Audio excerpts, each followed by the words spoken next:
Latin 1, it's been a wild ride this semester.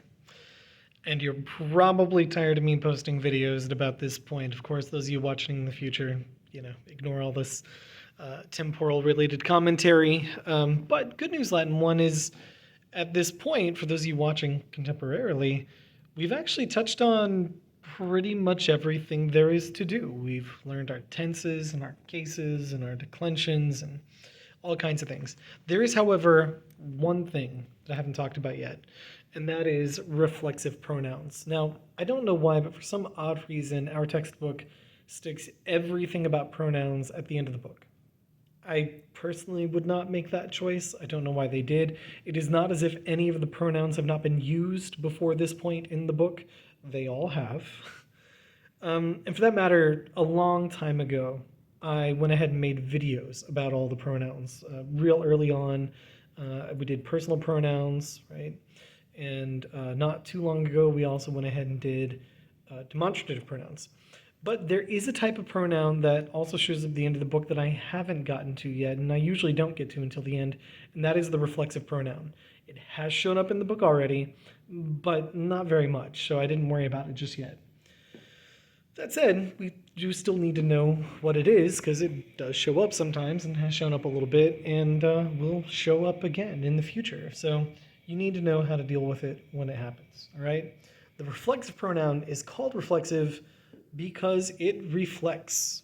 It literally reflects. Specifically, it reflects back to the subject. Whatever the subject of your sentence is, the reflexive pronoun will refer to that thing, person, whatever, all right?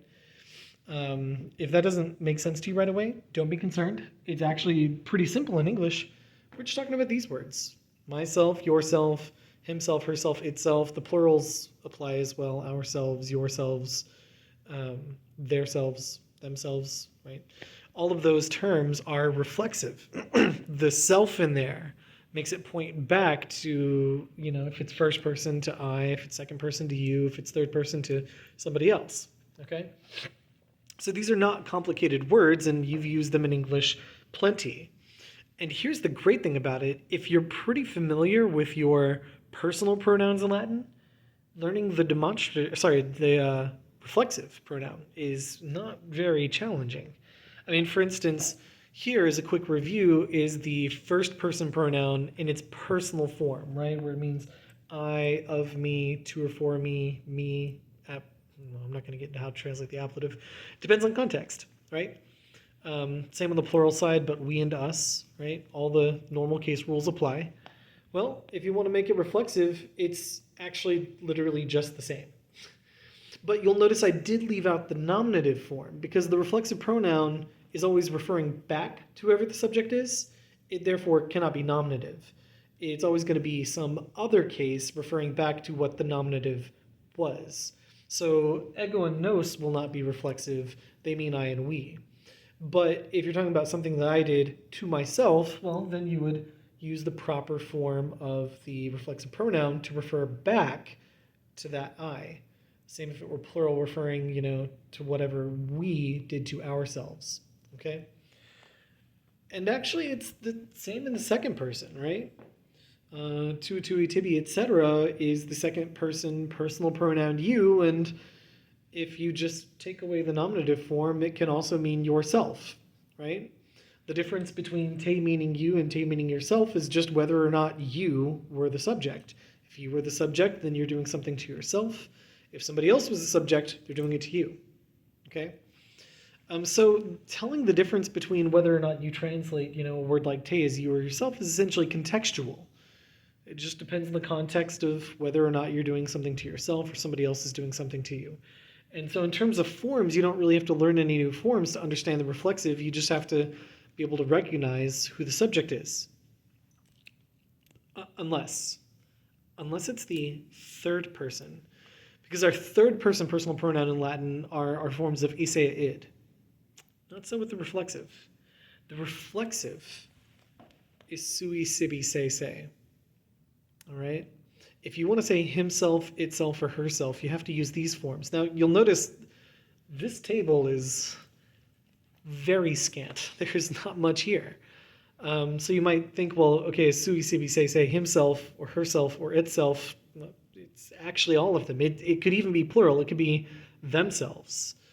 It literally could be any of the ones. You just have to use context to know which one it should be.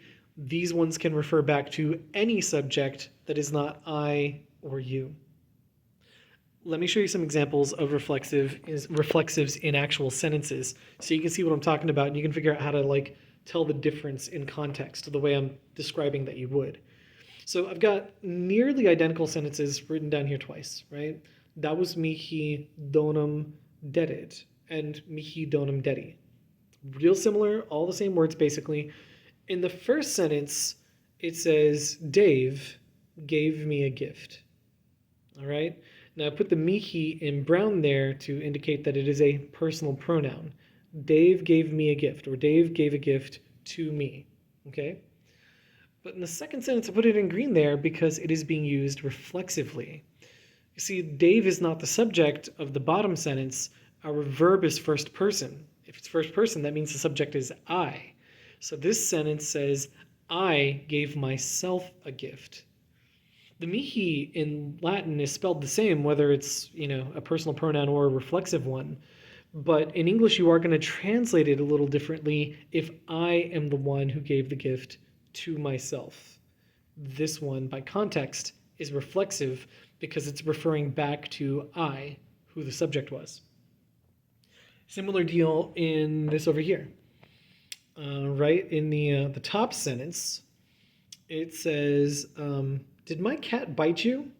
Right, where the nominative is meus feles, and our verb is did bite, perfect mordid.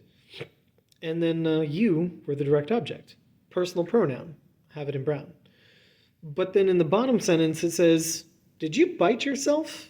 Now, I don't know why you would need to ask somebody that question, and hopefully you never will. Unfortunately, maybe you will need to use that sentence someday, but let's hope that you don't, okay? The point is, though, is that the te in the second sentence is reflexive because in this sentence, my verb ends in isti. It's a second person verb, which means you are the subject of it. And if you are the subject and you are also the object, you're going to translate that object as yourself. Did you bite yourself? All right. In English, we do not say, did you bite you? I mean, you could say that and people would understand it, but that's not how we typically use those words. We say yourself to indicate that it's reflexive, pointing back at you, the subject. As long as you are the subject. If somebody else is the subject, then it's not reflexive. Now, you're not going to have to use context to figure out if sui sibi say is reflexive or not, because they definitely are. If you see sui sibi say or say, they are being used reflexively, that is what they are. They don't overlap with personal pronouns. However, you are still going to have to use context when you're translating in English to know whether you should be translating it as himself, herself, or themselves, or even itself. But that's honestly not as hard as it might seem. You really just have to refer back to whatever the subject is. And this is the exact same sentence 3 different times, but at the top it says, Luke invited himself to the party. And I'm translating say as himself because my subject was Luke and Luke is my boy cat. All right? In the second sentence, it says Leah invited herself to the party. There is literally no difference in the say from sentence 1 to the say of sentence 2. But the context is different, so I'm translating it as herself instead of himself because Leah is my girl cat and she was the subject of the second sentence here. And in the last sentence, it says, my cats invited themselves to the party. Again, there is literally no spelling difference in this say versus the other two says.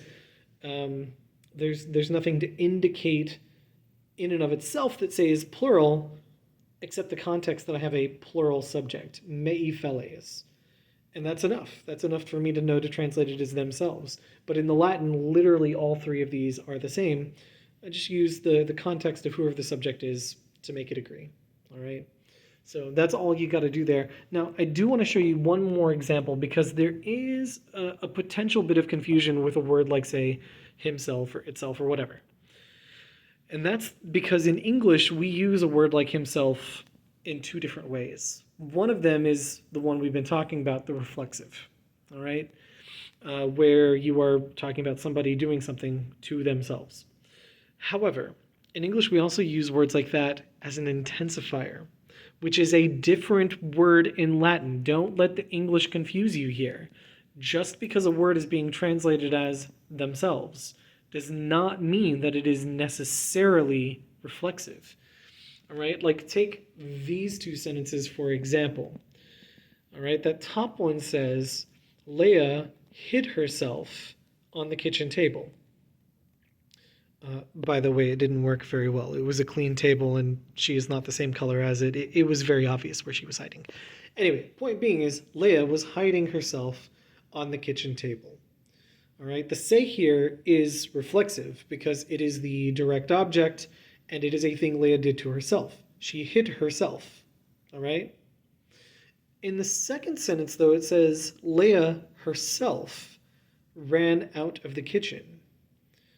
In that second sentence, Leah actually isn't doing anything to herself, and the word ipsa, even though it's translated in a way that seems sort of the same in English, like say and ipsa are both being translated as herself, the ipsa is actually just intensifying Leah.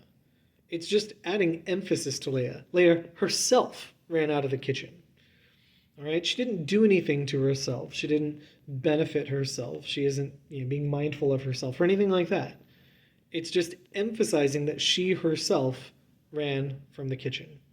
Okay, so do be careful about that because, like I said, say and ipsa in both these examples both translate as herself, but there is English context that makes them different in English, and in Latin it wouldn't be confusing. Like, don't think that this is Latin making your life hard.